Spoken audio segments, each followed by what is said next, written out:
हा धम्म हो नवा नवा, दुःखावरील ही दवा. मी सांगतो म्हणून नव्हे, स्वतः तुम्ही अनुभवा.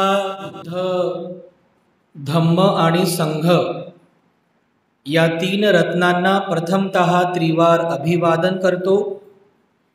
बोधिसत्व डॉक्टर बाबासाहेब आंबेडकर यांच्या समग्र धम्मक्रांतीमध्ये जीवनाच्या शेवटच्या श्वासापर्यंत समर्पित राहून आजच्या या मंगलमय प्रसंगी संघरत्न बुद्धविहार, मयूर पार्क, औरंगाबाद या ठिकाणी उपस्थित आपण सर्व धम्म उपासक, धम्म उपासिका, आपल्या सर्वांप्रती मी अनंत मंगल कामना, मंगल आशीष अर्पण करतो आणि आदर्शावासकालीन धम्म देसनेला सुरुवात करतो.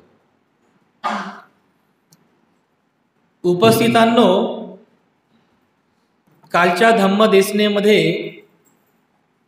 आपण सर्वांनी धम्म गुण वंदनेतील एक महत्त्वाचा गुण समजून घेण्याचा प्रयत्न केला.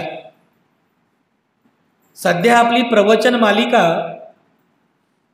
धम्म गुण वंदनेवरती सुरू आहे. दैनंदिन धम्म संस्कारामध्ये जी आपण धम्म वंदना म्हणतो, याच धम्म वंदनेमध्ये धम्माच्या 6 गुणांचा गौरव केलेला आहे. स्वाखातो भगवता धम्मो, भगवंताचा धम्म सुविख्यात आहे, स्वाखातो आहे. स्वाखातो भगवता धम्मो. संदिग्धिको, तात्काळ फळ देणारा आहे. अकालिको म्हणजे अकालिक आहे, कोणत्या काळापुरता मर्यादित नाही आहे, अकालिक आहे. अकालिको. आणि चौथा गुण आहे एहि पस्सिको. स्वाखातो भगवता धम्मो, संदिग्धिको, अकालिको, एहि पस्सिको. बरोबर आहे. धम्म गुण वंदनेमध्ये धम्माच्या 6 गुणांपैकी हा 4थ्या क्रमांकाचा गुण एहि पस्सिको, या शब्दाचा अर्थ, शब्दाचं स्पष्टीकरण आणि त्यामागचा भावार्थ आजच्या धम्म देसनेमध्ये आपण पाहणार आहोत, समजून घेण्याचा प्रयत्न करणार आहोत. धम्माचा हा 4था गुण सांगितलेला आहे, एहि पस्सिको. पाली शब्द आहे एहि पस्सिको आणि याचा अर्थ होतो एहि म्हणजे या आणि पस्सिको म्हणजे पहा. या आणि पहा असा याचा साधा सोपा अर्थ आहे. या आणि पहा, एहि पस्सिको, या आणि पहा. तर आता कुठे यायचं आणि काय पाहायचं हे तर समजलं पाहिजे ना. कारण धम्माचा हा गुण आहे 4थ्या क्रमांकाचा, एहि पस्सिको. स्वतः या, स्वतः पहा, अशा प्रकारचं स्वातंत्र्य देणारा हा धम्म आहे, असा याचा अर्थ अभिप्रेत आहे. म्हणजे येऊन तुम्हाला या दोन्ही डोळ्यांनी पाहतो आपण, ते पाहायचं नाही आहे. जसं आपण डोळे बंद केले आणि उघडले, जे दिसते ते आपण पाहत आहोत. एहि पस्सिको याचा अर्थ डोळे बंद करून उघडे केल्यानंतर जे आपल्याला दिसतं, जे आपण पाहतो, त्या अर्थाचा अभिप्रेत नाही आहे. या ठिकाणी धम्माचा हा गुण विशद करीत असताना असं सांगितलेलं आहे की जो धम्म भगवान बुद्धांनी सांगितलेला आहे, तो धम्म तुम्ही स्वतः अनुभवा. मी सांगतो म्हणून नाही, पुस्तकामध्ये लिहिलेलं आहे म्हणून पण नाही, किंवा कोणीतरी हजारो लोक सांगत आहेत म्हणून पण नाही, परंपरेनं चालत आलेलं आहे म्हणून पण नाही, एखादा विद्वान, धर्मगुरू, विचारवंत सांगत आहे म्हणून पण नाही. तर एहि पस्सिको, तुम्ही स्वतः या धम्माचा अनुभव घ्या. तुम्ही स्वतः या धम्माचं आचरण करून पहा, याचं अनुकरण करून पहा, स्वतः अनुभव घ्या आणि अनुभवाच्या अंती मग तुम्ही ठरवायचं की हा धम्म खरंच माझ्या कल्याणाचा आहे, माझ्या विनाशाचा आहे, माझं कल्याण होईल का माझं अवमंगल होईल, हे तुम्ही ठरवायचं आहे. हे स्वातंत्र्य भगवान बुद्धाने दिलेलं आहे. बुद्धी स्वातंत्र्य, स्वतः निरीक्षण करण्याचं, स्वतः तपासण्याचं स्वातंत्र्य भगवान बुद्धाने दिलेलं आहे. आणि असं स्वातंत्र्य म्हणजे वैचारिक स्वातंत्र्य, तुम्हाला ते स्वातंत्र्य आहे की तुम्ही ते चेक करा की ते सत्य आहे असत्य आहे, चेक करा. असं स्वातंत्र्य भगवान बुद्धांशिवाय या पृथ्वीवर दुसऱ्या कोणत्याच धर्मसंस्थापकानं दिलेलं नाही, कोणत्याच धर्मसंस्थापकानं नाही. केवळ भगवान बुद्ध असे आहेत की जे तुम्हाला स्वातंत्र्य बहाल करतात, हे तुम्हाला वैचारिक स्वातंत्र्य देतात की तुम्ही स्वतः या धम्माचं परीक्षण करा, स्वतः या धम्माची तपासणी करा, निरीक्षण करा, अनुभव घ्या, प्रत्यक्ष अनुभव घ्या.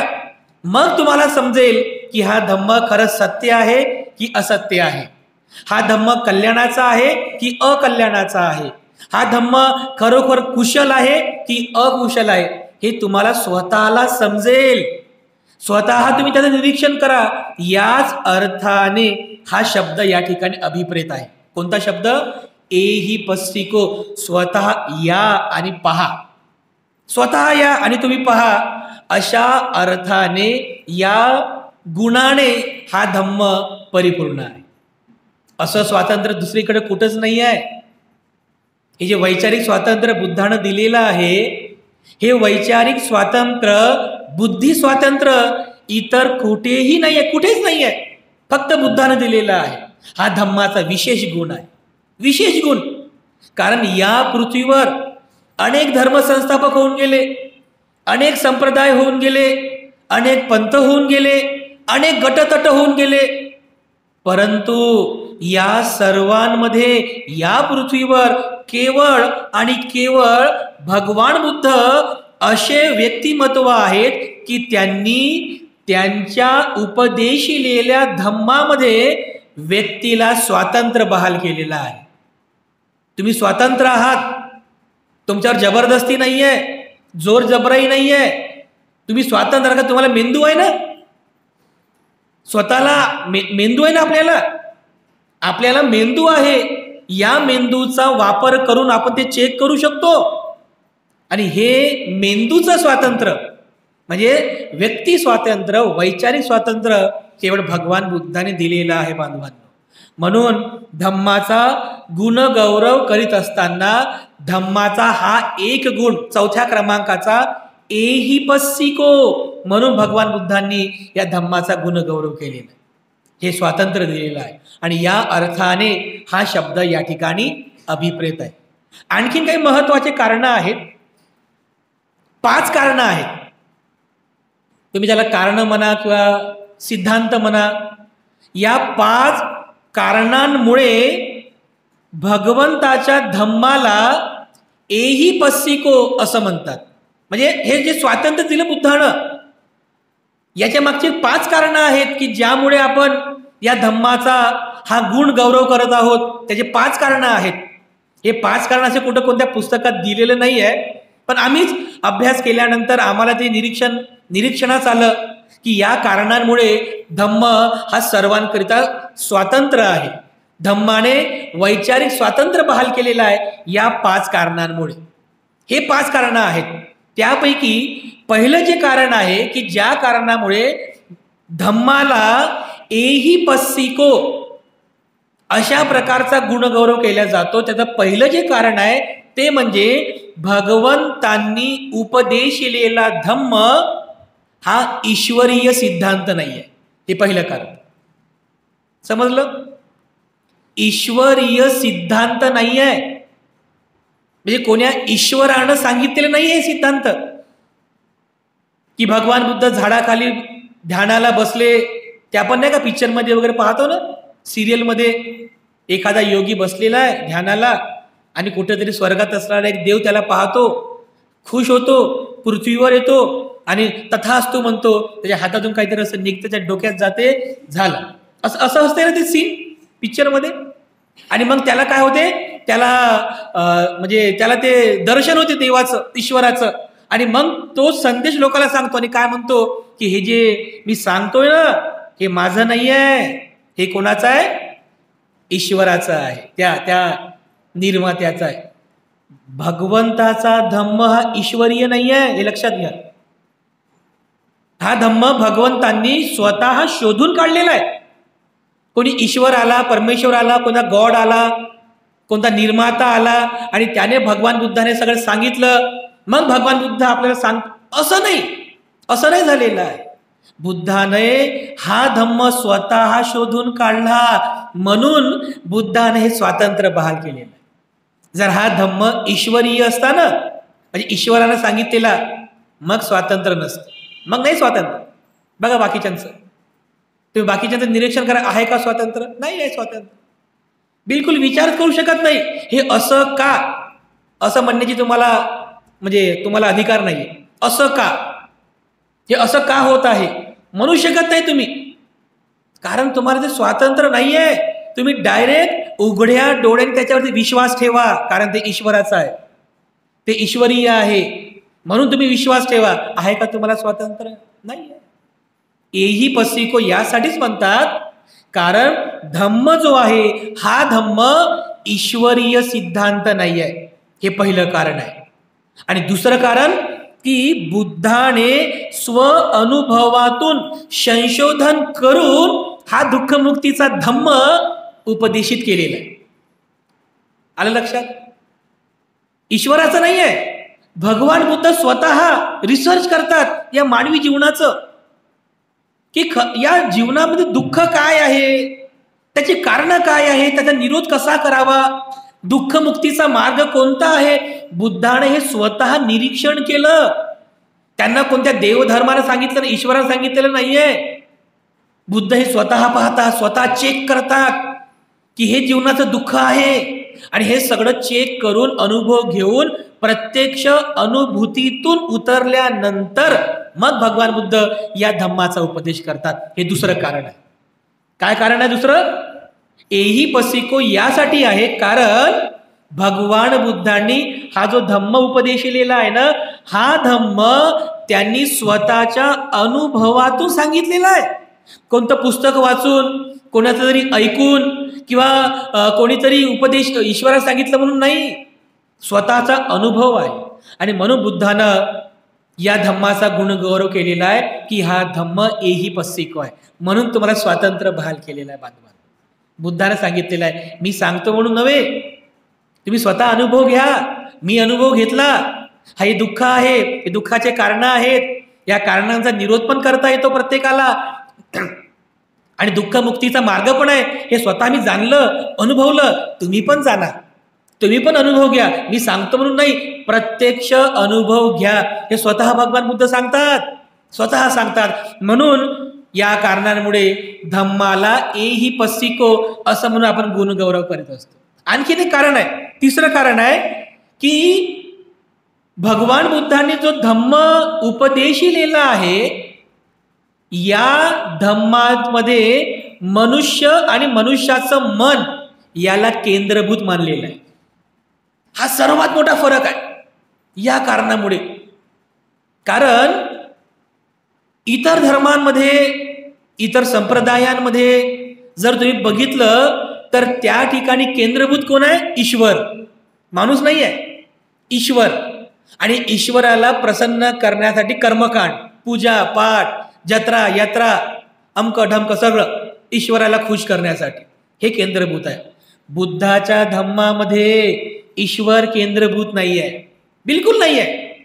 बाबासाहेब सुद्धा सांगतात की ज्याप्रमाणे इतर धर्मात ईश्वराला स्थान आहे, ज्याप्रमाणे इतर धर्मात ईश्वराला स्थान आहे, त्याचप्रमाणे धम्मामध्ये नीतीला स्थान आहे. नीती म्हणजे नीतिमत्ता, मोरल थिंग्स, नीतिमत्ताशील, याला स्थान धम्मामध्ये आहे, ईश्वराला नाही असतात. हे सर्वात मोठा फरक आहे. बघा, बुद्धाने जो धम्म उपदेशिलेला, या धम्माचं केंद्रबिंदू कोण आहे? मनुष्य आणि मनुष्याचं मन. म्हणून तर स्वातंत्र्य दिलं भगवान बुद्धांनी. या धम्माचा मूळ गाभा आहे तो मन, मनुष्य आणि मनुष्याचं मन. जर मनुष्य जर केंद्रबिंदू असेल तर मनुष्याला हे पूर्ण स्वातंत्र्य आहे की त्याने त्या धम्माचं निरीक्षण करावं. कारण हा ईश्वरीय नाही आहे, हा पूर्णपणे माणसाकरिता आहे. माणूस म्हणजे हा जो धम्म आहे हा धम्म माणसाकरिता आहे, माणूस धम्माकरिता नाही आहे. धम्म माणसाकरिता आहे. म्हणून धम्माचा अंगीकार करावा, धम्माचं अनुसरण करावं, निरीक्षण करावं, प्रत्यक्ष अनुभूती घ्यावी, अनुभव घ्यावा आणि मगच त्याला ते समजेल की हा धम्म खरोखर आपल्या दुःखमुक्तीचा आहे. कारण धम्मामध्ये मनाला केंद्रबिंदू मानलेला आहे, ईश्वराला नाही. मन केंद्रबिंदू आहे, हे महत्वाचं कारण आहे. आणखीन एक कारण सांगण्यात येतं की भगवान बुद्धांनी या धम्म तत्वज्ञानामध्ये मानवी जीवनातील सत्य विशद केलेले आहे. सत्य सत्य सांगितलं भगवान बुद्धांनी आज मानवी जीवनातील. कोणता ईश्वरीय सिद्धांत सांगितला नाही, कोणता अलौकिक सिद्धांत सांगितलेला नाहीये, कोणता चमत्कार सांगितलेला नाहीये. सत्य सांगितलं या जीवनातलं. म्हणजे असं सत्य आहे की माझ्यावर, तुमच्यावर, कोणत्या धर्माचा, जातीचा, पातीचा कोणीही असो, सर्वांवर ते सत्य लागू आहे, सर्वांवर. तर बुद्धानं सत्य सांगितलं, अरे हे शरीर आहे ना, हे शरीर अनित्य आहे, हे सत्य आहे. बरोबर आहे की नाही? हे शरीर, हे मानवी जीवन अनित्य आहे ना. हळूहळू हळूहळू हे शरीर नाशाकडे जात आहे, नाशिवंत आहे. मग तो हिंदू असो, मुस्लिम असो, शीख असो, ईसाई असो, काळा असो, गोरा असो की बौद्ध असो, कोणी असो, प्रत्येकावर लागू पडणारं सत्य आहे. धम्म हे सत्य विशद करतो. हे सत्य आहे, हे मानवी जीवन अनित्य आहे, हे बुद्धानं सांगितलं. आणि या मानवी जीवनामध्ये आत्मा नावाची अशी कोणती वस्तू नाही. कारण फक्त बौद्ध माणूस सोडला या पृथ्वीवर, फक्त बौद्ध माणूस सोडला, बुद्ध तत्वज्ञान जर सोडलं तर बाकी सगळे लोक आत्मा मानतात. सगळे लोक आत्मा मानतात. बुद्ध आत्मा मानत नाहीत. कारण बुद्ध हे अनात्मवादी आहे. म्हणजे आत्मा नाहीच आहे. हे खूप निरीक्षण करून भगवान बुद्धाने जाणलेलं आहे. बुद्ध हे अनात्मवादी होते की या जीवनात, या शरीरामध्ये आत्मा नावाची अशी कोणती वस्तू नाहीये. आत्मा कोणती वस्तू नाहीये. बुद्धानं अनात्मवाद शिकवलेला आहे. हे सत्य आहे, हे लोकांना लगेच समजत नाही. लोकांना हे सत्य लगेच समजत नाही. फार अभ्यास करावा लागतो. त्यासाठी प्रखर बुद्धिमत्ता असावी लागते, महान प्रज्ञा असावी लागते. तेव्हा समजते की अनात्मवाद म्हणजे काय. आणि म्हणून बुद्धाने सांगितलेलं आहे की या जीवनामध्ये दुःख आहे, दुःखाचं अस्तित्व आहे, सत्य आहे, अनित्य आहे, अनात्मा आहे. हे सत्य भगवान बुद्धांनी या धम्मामध्ये विशद केलेलं आहे. म्हणून धम्मामध्ये स्वातंत्र्य आहे तुम्हाला. कारण जे सत्य भगवान बुद्धांसोबत घडलं ते सत्य सुद्धा तुमच्यासोबत घडणार आहे. बरोबर आहे, हे सत्य आहे. आणि सर्वात महत्वाचं आहे पाचवं कारण, एही पस्तिको का म्हणतात, त्याचं पाचवं कारण आहे सगळ्यात जास्त महत्वाचं. ते म्हणजे भगवान बुद्धांनी तुम्हाला बुद्धी स्वातंत्र्य दिलं, वैचारिक स्वातंत्र्य दिलं. वैचारिक स्वातंत्र्य म्हणजे काय की तुमचा जो हा सेट टॉप बॉक्स आहे ना, हा जो मेंदू आहे, याचं रिमोट तुमच्याकडे दिलेलं आहे, आमच्याकडे नाही. तुम्हीच तुमचे मालक आहात, तुम्हीच तुमचे मालक आहात. दुसरा कोणीही तुमचा मालक होऊ शकत नाही. हे वैचारिक स्वातंत्र्य बुद्धानं बहाल केलेलं आहे. आणि बुद्ध सांगतात, अरे बांधवांनो, हा धम्म मी शोधून काढलेला आहे, ह्या धम्म मी प्रत्यक्ष अनुभवलेला आहे. पण तुम्ही स्वतः या धम्माचा अनुभव घ्या, या धम्माचं निरीक्षण करा. आणि या धम्माचं निरीक्षण केल्याच्या अंती ठरवा की हा धम्म तुमच्या कल्याणाचा आहे की तुमच्या अकल्याणाचा आहे. हे स्वातंत्र्य बुद्धांनी बहाल केलेलं आहे. असं स्वातंत्र्य इतर कोणीही बहाल केलेलं नाहीये. तुम्ही मुस्लिम धर्माचा विचार करा. मुस्लिम धर्मामध्ये असं सांगितलेलं आहे की मुस्लिम धर्माचा जो प्रेषित आहे पैगंबर, तो पैगंबर असं म्हणतो की मी अल्लाचा दूत आहे. बरोबर, अल्लाचा प्रेषित आहे म्हणजे दूत, मी अल्लाचा प्रेषित आहे. आणि माझ्यानंतर दुसरा कोणी प्रेषित येणार नाही. प्रेषित म्हणजे काय? संदेशवाहक. ईश्वराचा व्हॉट्सअप मेसेज घेऊन आलेला तुम्हाला सांगण्यासाठी, डिलिव्हर करायला. प्रेषित. तर तो काय म्हणतो की मी अल्लाचा प्रेषित आहे आणि मी शेवटचा प्रेषित आहे, असं जोपर्यंत तुम्ही मानणार नाही तोपर्यंत तुम्हाला मोक्ष मिळणार नाही. जिसको जन्नत कहते हैं, जब तक जन्नत नहीं मिले. म्हणजे तुम्हाला जर मोक्ष पाहिजे, म्हणजे जन्नत पाहिजे, तर तुम्हाला काय करावं लागेल?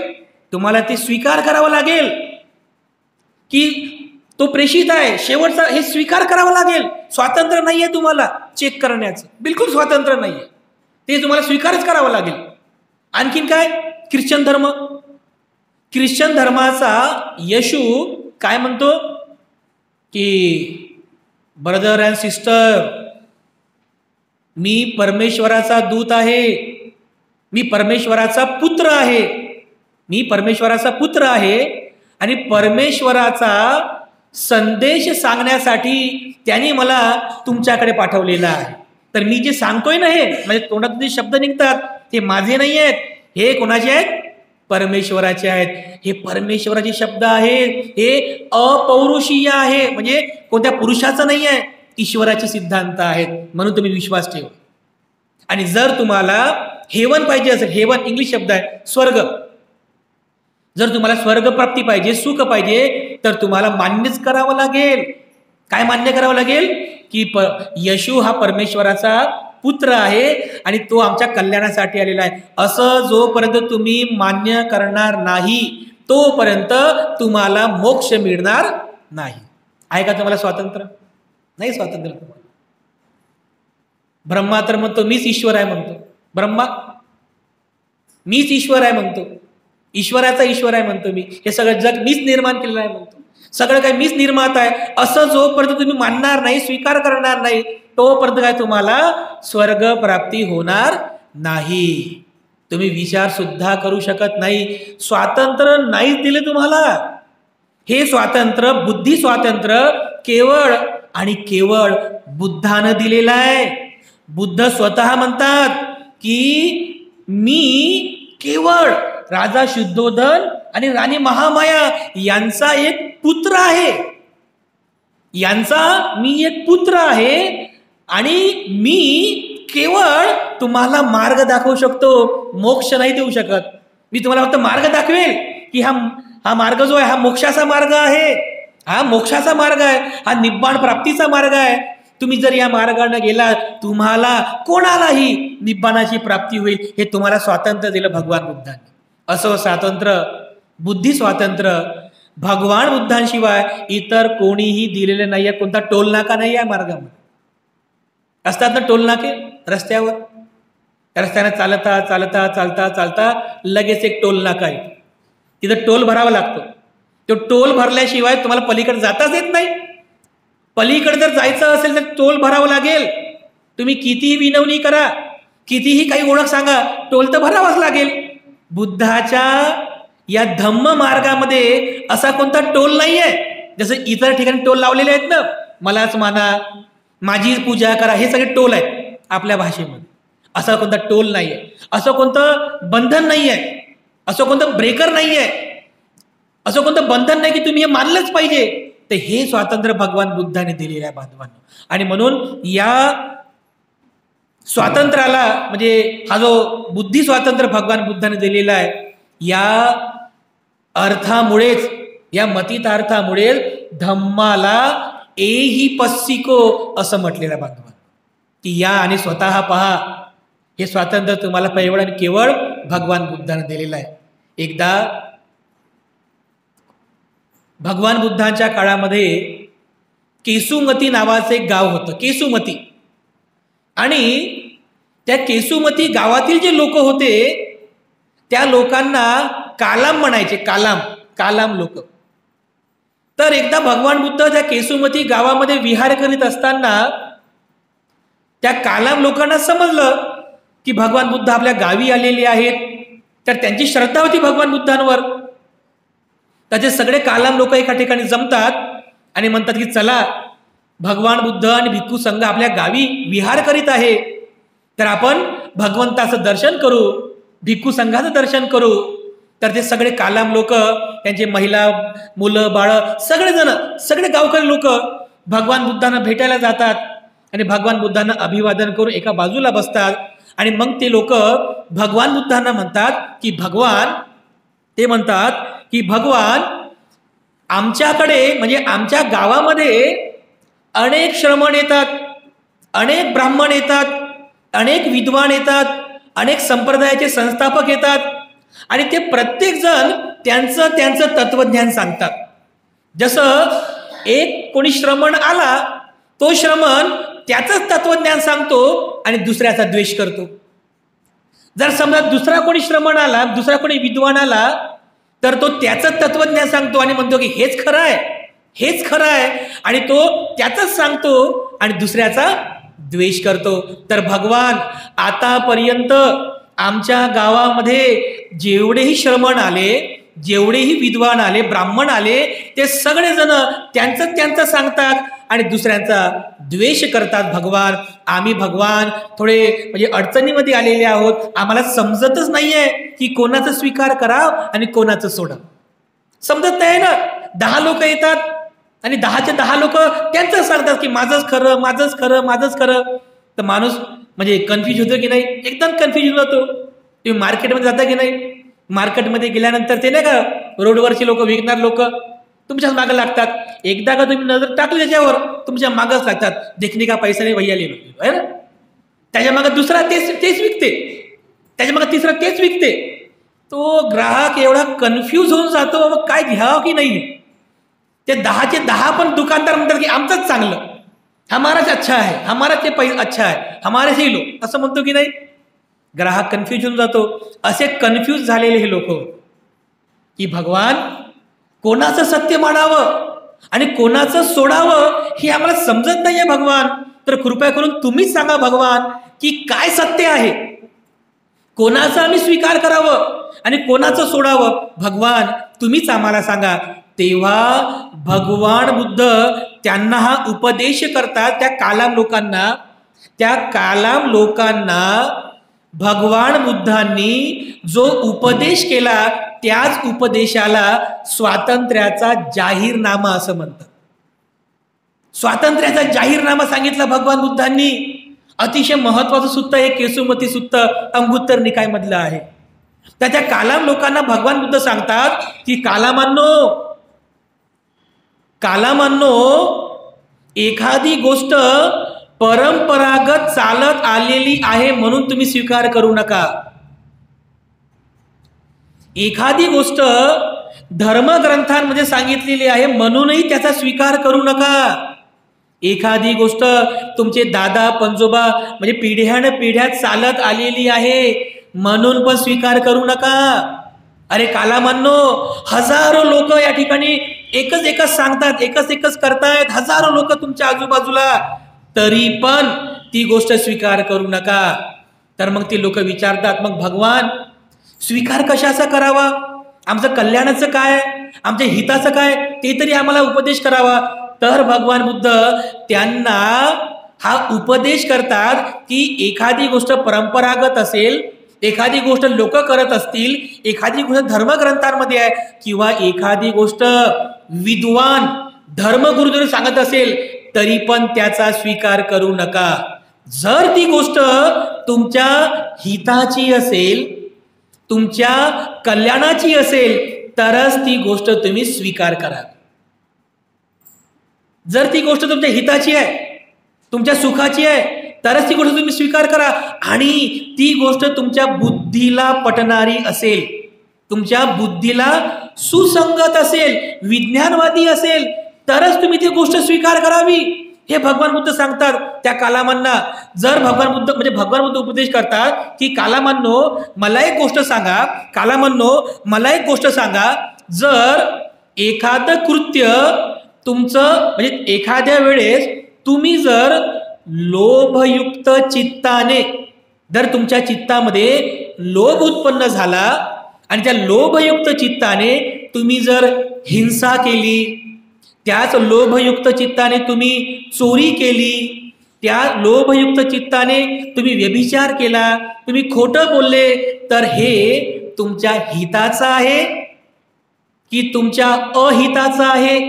तर ते कालाम लोक म्हणतात, भगवान, हिंसा, चोरी, व्यभिचार किंवा खोटं बोलणे हे तर आमच्या हिताचं नाही भगवान, हे आमचं अहित होईल, आमचं अवमंगल होईल भगवान. भगवान बुद्ध पुन्हा विचारतात की कालामांनो, जर तुम्ही चित्तामध्ये द्वेष उत्पन्न करून जर तुम्ही हिंसा केली, चोरी केली, व्यभिचार केला, खोटं बोलले, तर ते तुमच्या हिताचं आहे की तुमच्या अहिताचं आहे? तर कालाम लोक म्हणतात की भगवान, जर आम्ही द्वेषयुक्त चित्ताने हिंसा केली, चोरी केली, व्यभिचार केला, खोटं बोललो, तर ते आमच्या हिताचं कसं असेल भगवान? त्यामुळे आमचं अहित होईल, आमचं अवमंगल होईल. मग भगवान म्हणतात, अरे कालामांनो, ही साधी गोष्ट आहे. जर लोभयुक्त चित्ताने जर एखादी प्रवृत्ती उत्पन्न होत असेल, द्वेषयुक्त चित्ताने जर एखादी प्रवृत्ती उत्पन्न होत असेल, तर असं कृत्य आपल्या हिताचं नाहीये. ते कदापि आपण स्वीकार करू नये, कधी स्वीकार करू नये. या उलट जर आपल्या चित्तामध्ये आपण मैत्री उत्पन्न केली, सद्भावना उत्पन्न केली आणि सगळ्या प्राणीमात्रांवर करुणा केली, मैत्री केली, दान पुण्य केलं, ब्रह्मचर्याचं पालन केलं, सदाचारी जीवन जगलं आणि मुसावादापासून आपण विरत राहिलो, तर हे आपल्या हिताचं आहे की आपल्या अहिताचं आहे? मग कालाम लोक म्हणतात, भगवान, हे तर आपल्या हिताचं आहे भगवान. हिंसा करत नाही, चोरी करत नाही, व्यभिचार करत नाही, असत्य भाषण करत नाही, तर हे आपल्या हिताचं आहे, आपल्या कल्याणाचं आहे, आपल्या मंगलाचं आहे. आणखी बुद्ध म्हणतात, जर द्वेषयुक्त चित्ताने हिंसा केली, चोरी केली, व्यभिचार केला, खोटं बोलले, तर याने तुमचं हित होईल का अहित होईल? कालाम लोक पुन्हा म्हणतात, भगवान, हिंसा करत नाही, चोरी करत नाही, व्यभिचार करत नाही, खोटं बोलत नाही, हे तर आमच्या हिताचं आहे भगवान. बुद्ध म्हणतात की कालामांनो, अगदी अशीच कृती करा. जर एखादी कृती करताना तुमच्याकडून हिंसा होत नाही, चोरी होत नाही, व्यभिचार होत नाही, तुमच्याकडून खोटं बोलणं होत नाही, तरच ती गोष्ट स्वीकृत करा, त्याचं आचरण करा. आणि तुमच्या बुद्धीला सुसंगत असेल, बुद्धीला सुसंगत असेल, तरच त्या गोष्टीचा तुम्ही स्वीकार करावा, असा बुद्ध त्यांना उपदेश करतात. हा स्वातंत्र्याचा जाहीरनामा आहे.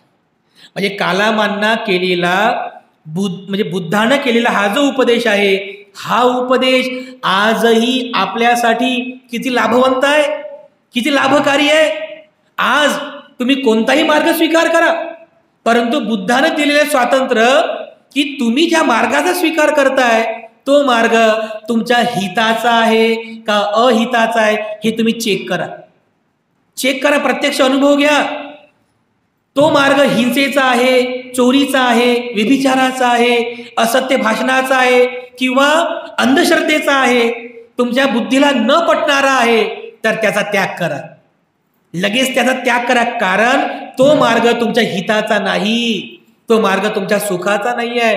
म्हणून बुद्धाने स्वातंत्र्य बहाल केलेला आहे. तर तेव्हा या धम्मातील सर्वात महत्वाचा हा विशेष गुण आहे, एही पस्तिको, स्वतः या, स्वतः अनुभव घ्या, प्रत्यक्ष अनुभव घ्या. नक्कीच हा धम्म तुमच्या कल्याणाचा आहे, तुमच्या हिताचा आहे.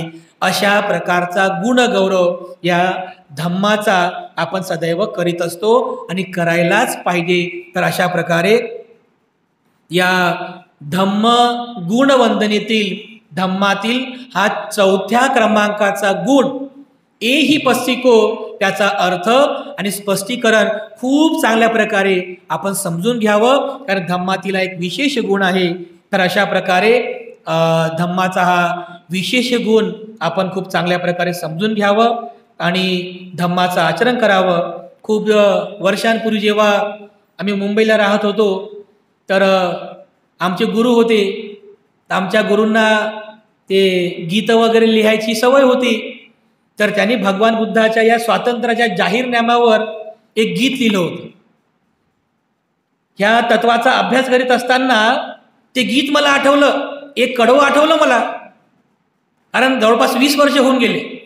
तर 20 वर्षांपूर्वी आम्ही कविता, ते गाणं ऐकलं होतं. तर गाण्याचे थोडे थोडे बोल आम्हाला आठवले आणि मग ते बोल मी लिहून घेतले. तर ते गीत तुम्हाला सांगतो. म्हणजे ह्या स्वातंत्र्याच्या जाहीरनामामध्ये कसं ते तत्व सांगितले आहे बघा. हा धम्म हो नवा नवा, हा धम्म हो नवा नवा, दुःखावरील ही दवा, मी सांगतो म्हणून नव्हे, स्वतः तुम्ही अनुभवा. हा धम्म हो नवा नवा, दुःखाने विश्व सारे हे, तुडुंब भरले आहे रे, व्याधी जरा मरणं इथे, तुझीच वाट पाहे रे. शिलाचा धागा घे नवा, दुःखावरील ही दवा, मी सांगतो म्हणून नव्हे, स्वतः तुम्ही अनुभवा. हा धम्म हो नवा नवा. अशा प्रकारचे गाणं आहे जे स्वातंत्र्याचा जाहीरनामा जो बुद्धानं सांगितलेला आहे त्या तत्वाला अनुसरून हे सुंदरसे छोटंसं गीत आहे. तर अशा पद्धतीने मी आपल्या सर्वांप्रती पुनश्च एकदा मंगलकामना अर्पण करतो आणि बुद्ध सुभाषित गाथेमध्ये आजची धम्मदेसना आणि धम्म संस्कार समाप्त करतो. अभिवादनशीलिस नित्यं वड्ढापचायिनो, चत्तारो धम्मा वढन्ति, आयुवन्नो सुखं बलन्ति.